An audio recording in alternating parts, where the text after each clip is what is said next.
नमस्कार। अरुणाचल समाचार में आपका स्वागत है। मैं हूं मनोज कुमार शर्मा। आइए बुलेटिन में सबसे पहले देखते हैं मुख्य समाचार। प्रधानमंत्री ने कहा, इंडिया गेट पर नेताजी की डिजिटल मूर्ति स्थापित करके देश अपने राष्ट्रीय प्रतीकों को कर रहा है पुनर्स्थापित। इनमें से प्रेरणा लेने के लिए सभी से राष्ट्र स्मारक देखने का किया आग्रह। देश और विदेश के बच्चों ने 1 करोड़ से अधिक लिखे मन की बात पोस्टकार्ड। मुख्यमंत्री पेमा खांडू ने तवांग में भाजयुमो की जिला इकाई के सदस्यों के साथ की बैठक। मुख्यमंत्री ने तवांग बौद्ध मठ में आज से शुरू 3 दिवसीय तोरिया फेस्टिवल में लिया हिस्सा। तोरिया उत्सव के तहत हर 3 साल बाद मनाया जाता है दुंगी और तोरिया।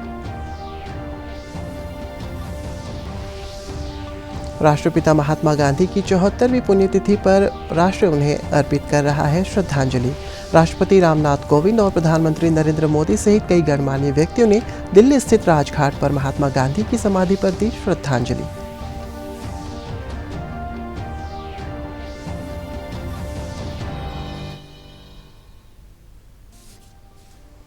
आज महात्मा गांधी की पुण्यतिथि पर प्रधानमंत्री नरेंद्र मोदी ने आकाशवाणी से मन की बात कार्यक्रम में गणतंत्र दिवस समारोह की शुरुआत अब नेताजी सुभाष चंद्र बोस की जयंती 23 जनवरी से शुरू होगी और 30 जनवरी को महात्मा गांधी की पुण्यतिथि पर संपन्न होगी। प्रधानमंत्री ने कहा है कि इंडिया गेट के पास अमर जवान ज्योति और राष्ट्रीय समर स्मारक की ज्योति को मिला दिया गया है। राष्ट्रीय समर स्मारक में स्वतंत्रता के बाद से ही शहीदों के नाम अंकित किए गए हैं। एक परिवर्तन जो आपने देखा होगा, अब गणतंत्र दिवस समारोह 23 जनवरी यानी नेताजी सुभाष चंद्र बोस की जन्म जयंती से शुरू होगा और 30 जनवरी तक यानी गांधी जी की पुण्यतिथि तक चलेगा। इंडिया गेट पर नेताजी की डिजिटल प्रतिमा भी स्थापित की गई है। इस बात का जिस प्रकार से देश ने स्वागत किया, देश के हर कोने से आनंद की जो लहर उठी, हर देशवासी ने जिस प्रकार की भावनाएं प्रकट की, उसे हम कभी भूल नहीं सकते हैं। साथियों, आजादी के अमृत महोत्सव में देश इन प्रयासों के जरिए अपने राष्ट्रीय प्रतीकों को पुनर्प्रतिष्ठित कर रहा है। हमने देखा कि इंडिया गेट के समीप अमर जवान ज्योति और पास में ही नेशनल वॉर मेमोरियल पर प्रज्वलित ज्योति को एक किया गया। इस भावुक अवसर पर कितने ही देशवासियों और शहीद परिवारों की आंखों में आंसू थे। नेशनल वॉर मेमोरियल में आजादी के बाद से शहीद हुए देश के सभी जाबाजों के नाम अंकित किए गए हैं। मुझे सेना के कुछ पूर्व जवानों ने पत्र लिखकर कहा है कि शहीदों की स्मृति के सामने प्रज्वलित हो रही अमर जवान ज्योति शहीदों की अमरता का प्रतीक है। सच में अमर जवान ज्योति की ही तरह हमारे शहीद, उनकी प्रेरणा और उनके योगदान भी अमर है।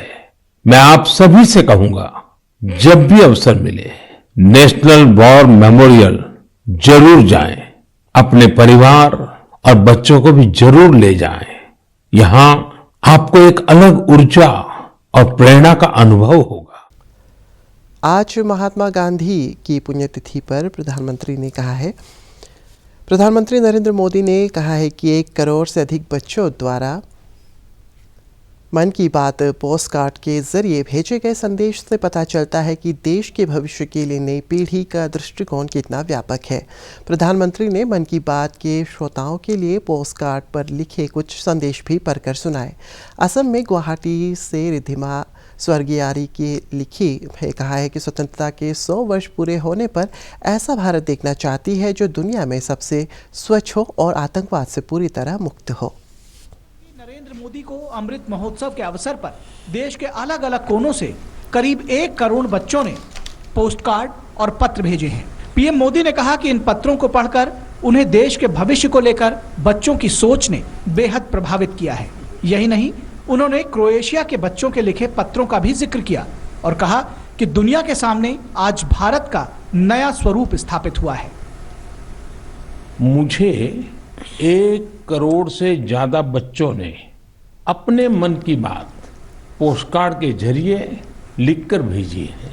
ये 1 करोड़ पोस्टकार्ड देश के अलग अलग हिस्सों से आए हैं, विदेश से भी आए हैं।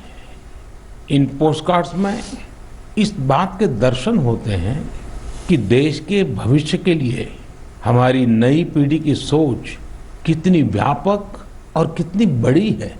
मुझे भारत के मित्र देश क्रोएशिया से भी 75 पोस्टकार्ड मिले हैं। क्रोएशिया के जाग्रेब में school of applied arts and design के स्टूडेंट्स, उन्होंने ये 75 कार्ड्स भारत के लोगों के लिए भेजे हैं और अमृत महोत्सव की बधाई दी है। प्रधानमंत्री नरेंद्र मोदी ने असम की काजीरंगा वन्य जीव अभयारण्य में एक सींग वाले गेंडे के संरक्षण के लिए सरकार और स्थानीय लोगों के प्रयासों की सराहना करते हुए कहा है कि गेंडे हमेशा असमिया संस्कृति का अंग रहे हैं। आकाशवाणी से मन की बात कार्यक्रम में प्रधानमंत्री ने भारत रत्न भूपेन हाजरिका का गीत भी स्मरण किया, जिसमें काजीरंगा के हरे भरे परिवेश और इनके वन्य जीवों की सराहना की गई है। भारत रत्न भूपेन हजारिका जी का ये गीत हर एक कान में गूंजता होगा। কাজিৰঙাৰ চিৰ সেউজ পৰিৱেশ হস্তি ব্যাঘ্ৰৰে পাত এক খড়গড় গড় পৃথিৱীয়ে চাই পক্ষীৰ সুদিয়া প্ৰকাশ মোৰ কাজিৰঙা নহয় যে বন্য। असम की संस्कृति में जिस गैंडे की इतनी बड़ी महिमा है, उसे भी संकटों का सामना करना पड़ता था। वर्ष 2013 में 37 और 2014 में 32 गैंडों को तस्करों ने मार डाला था। इस चुनौती से निपटने के लिए पिछले 7 वर्षों में असम सरकार के विशेष प्रयासों से गैंडों के शिकार के खिलाफ एक बहुत बड़ा अभियान चलाया गया। पिछले 22 सितंबर को वर्ल्ड राइनो डे के मौके पर तस्करों से जब्त किए गए 2400 से ज्यादा सींगों को जला दिया गया था। यह तस्करों के लिए एक सख्त संदेश था। ऐसे ही प्रयासों का नतीजा है कि अब असम में गैंडों के शिकार में लगातार कमी आ रही है। मुख्यमंत्री पेमा खांडू ने आज तवांग में भारतीय जनता युवा मोर्चा भाजयुमो की जिला इकाई के सदस्यों के साथ बैठक की। अपने एक ट्वीट में श्री खांडू ने कहा है कि युवा राज्य और देश के भविष्य को लेकर सजग है और लोगों के कल्याण के लिए उनका जज्बा काबिले तारीफ है। उन्होंने भाजयुमो के सदस्यों से केंद्र और राज्य सरकार की कल्याणकारी योजनाओं के बारे में सुदूर गांवों के लोगों को जागरूक करने को कहा। मुख्यमंत्री ने आज तवांग बौद्ध मठ में आज से शुरू हो रही 3 दिवसीय तोरग्या फेस्टिवल में हिस्सा लिया। तोरग्या उत्सव के तहत हर 3 साल बाद दुंग्योर तोरग्या मनाया जाता है।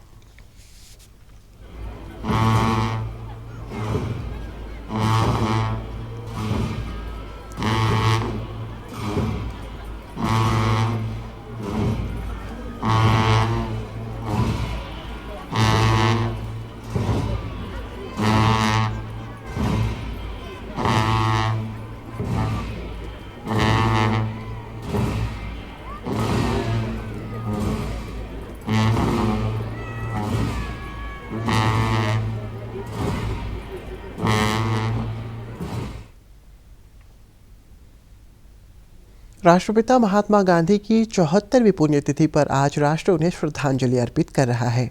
इस दिन को शहीद दिवस के रूप में भी मनाया जाता है। 1948 में आज ही के दिन महात्मा गांधी की हत्या कर दी गई थी। राष्ट्रपति रामनाथ कोविंद और प्रधानमंत्री नरेंद्र मोदी सहित कई गणमान्य व्यक्तियों ने दिल्ली स्थित राजघाट पर महात्मा गांधी की समाधि पर माल्यार्पण कर उन्हें श्रद्धांजलि दी। इस अवसर पर सर्वधर्म प्रार्थना सभा का भी आयोजन किया गया। राष्ट्र ने आज शहीद दिवस पर सुबह 11 बजे 2 मिनट का मौन भी रखा।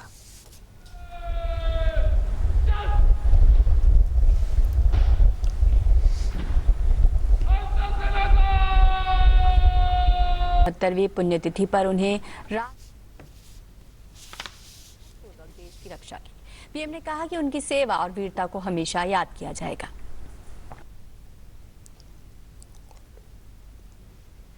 ईस्ट सियांग जिले के ngorlung में स्थित सैनिक स्कूल में आज महात्मा गांधी की पुण्यतिथि शहीद दिवस के रूप में मनाया गया।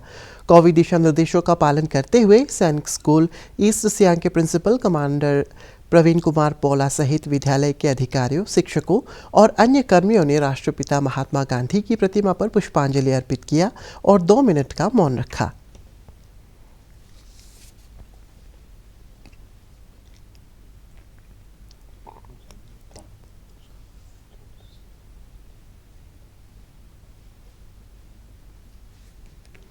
तवांग जिले के थिंगबो विलेज में भारत तिब्बत सीमा पुलिस बल ITBP द्वारा शनिवार को नागरिक सेवा कार्यक्रम के तहत सोलर पैनल और वाटर स्टोरेज टैंक वितरित किया गया। ITBP सीमांत इलाकों के गांवों में शिक्षा, स्वास्थ्य सहित मूलभूत सेवाओं में अपना योगदान दे रही है।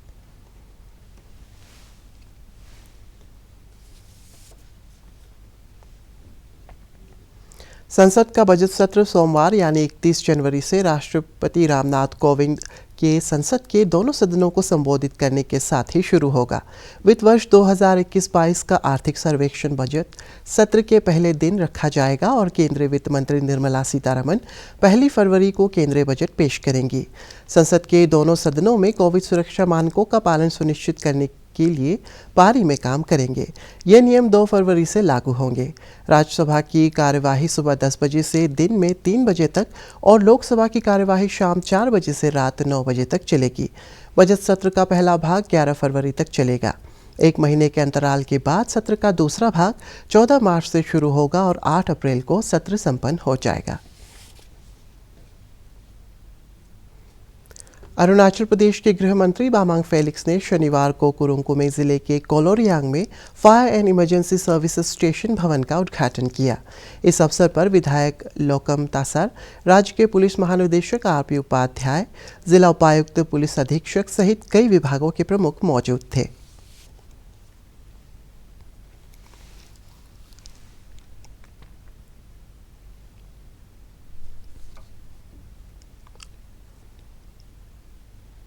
नेशनल कैडेट कोर NCC की जूनियर अंडर ऑफिसर कुमारी मैरी मालिंग ने डायरेक्टर जनरल कमेंडेशन कार्ड हासिल कर अरुणाचल का गौरव बढ़ाया है। राजपथ पर गणतंत्र दिवस कार्यक्रम के तहत PM NCC परेड के दौरान NCC के महानिदेशक लेफ्टिनेंट जनरल गुरबीर पाल सिंह ने मैरी मालिंग को ये सम्मान प्रदान किया।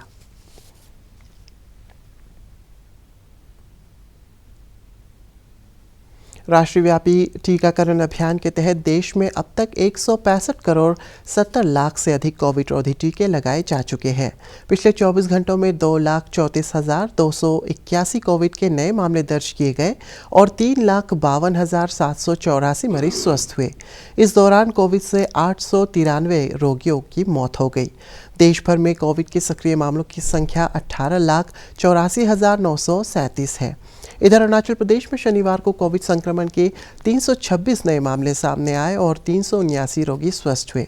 राज्य में कोविड के सक्रिय रोगियों की संख्या घटकर 3,143 हो गई है। इस दौरान कोविड से 1 रोगी की मौत हो गई।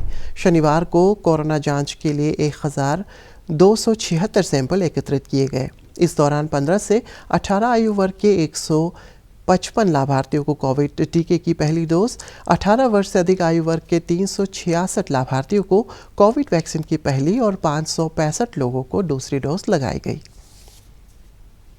अरुणाचल प्रदेश में विभिन्न संगठनों द्वारा ऑफलाइन कक्षाएं शुरू करने की मांग के बीच पूर्वोत्तर क्षेत्रीय विज्ञान एवं तकनीकी संस्थान नेरिस्ट के निदेशक प्रोफेसर HS यादव ने कहा है कि ऑफलाइन क्लासेस के लिए नेरिस्ट परिसर को पहले ही खोल दिया गया है। उन्होंने बताया है कि विभिन्न विषयों के लिए निर्धारित पाठ्यक्रम को पूरा कर लिया गया है और ऑनलाइन परीक्षाएं कराई जा रही है। परिणाम निकलने के बाद अगले सेमेस्टर के लिए छात्रों की मांग के अनुसार ऑफलाइन क्लासेस शुरू की जाएगी। But then in the last phase when there is a new emergence of Omicron, so as a precautionary measure and because we are only left with examination, केवल हमको परीक्षा करानी है बच्चों की, तो वो अभी ऑनलाइन कर रहे हैं और अभी रिजल्ट निकलने के बाद again we are going for a fresh move to open the campus for offline mode because students are demanding offline teaching and that is essential for them. हमारा विशेष रूप से इंजीनियरिंग टेक्नोलॉजी के जो प्रोग्राम्स हैं और बेसिक साइंसेस के हैं, तो उसमें लैब, वर्कशॉप और प्रयोगशाला में बहुत सारे एक्सपेरिमेंट्स हैं। तो इसलिए हम लोग ऑफलाइन मोड में ही करेंगे और सारे SOPs जो हमारे भारत सरकार के हैं और हमारे अरुणाचल प्रदेश सरकार का है, उसको फॉलो करते हुए और अलग अलग स्मॉल ग्रुप बनाकर स्टूडेंट्स का हम लोग लैब में, वर्कशॉप में और ये सारे क्लासेस भी इस तरह से अरेंज करेंगे।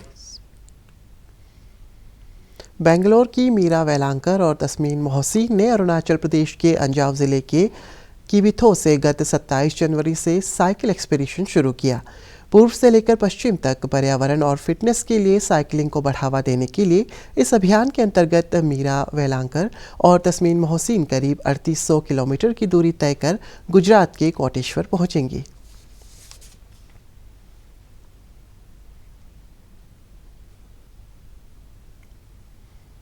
ईस्ट सियांग जिले के दोइंग वुमेन कॉलेज पासीघाट के ग्राउंड में आज से ईस्ट सियांग डिपार्टमेंटल स्पोर्ट्स प्रतियोगिता शुरू हुई।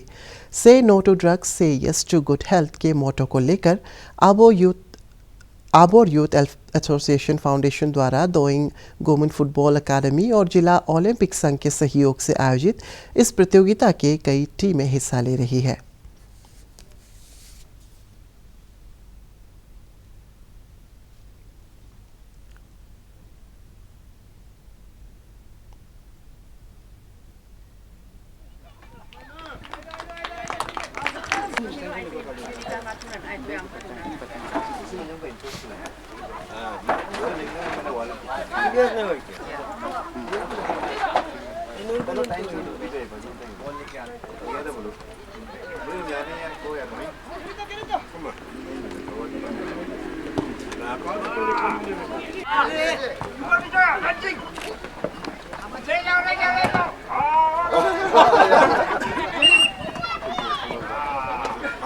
East Siang departmental sports competition का हमारा एम एंड ऑब्जेक्टिव है। सबसे पहले तो से नो टू ड्रग्स एंड से येस टू गुड हेल्थ। माने ये इसीलिए बोला जाता है क्योंकि आजकल ड्रग्स भी हमारा यहाँ बहुत ज़्यादा मतलब फैल रहा है, तो उसको मिनिमाइज़ करने के लिए एक तरह से इनिशिएटिव है। और दूसरा ये है कि हमारा जो एम्प्लॉइज़ है वो हर दिन भर काम करता है तो टायर्ड हो जाता है, तो उसको जस्ट एक माइंड को रिलैक्स करने के लिए हमारा ये ऑर्गेनाइज किया गया है। तो यहाँ पे अभी हमारा ईस्ट सियांग का जितना डिपार्टमेंट है सबको दिया था, लेकिन ये कोविड इंक्रीज होने का वजह से और बहुत सारा टेक्निकल या अपना प्रॉब्लम, डिपार्टमेंटल प्रॉब्लम से टर्न अप उतना नहीं हो पाया। लेकिन ये फर्स्ट एडिशन है तो हम एक्सपेक्ट करते हैं आने वाला समय में जरूर वो लोग टर्न अप करेगा। एंड ये हमारा दूसरा मकसद ये है कि अरुणाचल समाचार के आज के अंक में इतना ही। जाने से पहले आप सभी से अनुरोध है कि कोविड-19 के दिशा निर्देशों का पालन करें, हमेशा मास्क लगाएं, बार बार हाथ धोएं और सोशल डिस्टेंसिंग के नियमों को मानें। कोरोना महामारी से बचाव के लिए आपका वैक्सीन लगवाना भी ज़रूरी है। अगर आप वैक्सीन लगवाने के पात्र हैं तो ज़रूर लगवाएं। हम कल फिर हाजिर होंगे अरुणाचल और देश और दुनिया की खबरों के साथ। चलते चलते आपको बता दें कि आप अरुणाचल समाचार हमारे YouTube channel DD news Arunachal पर भी देख सकते हैं। देखते रहिए अरुण प्रभा। नमस्कार।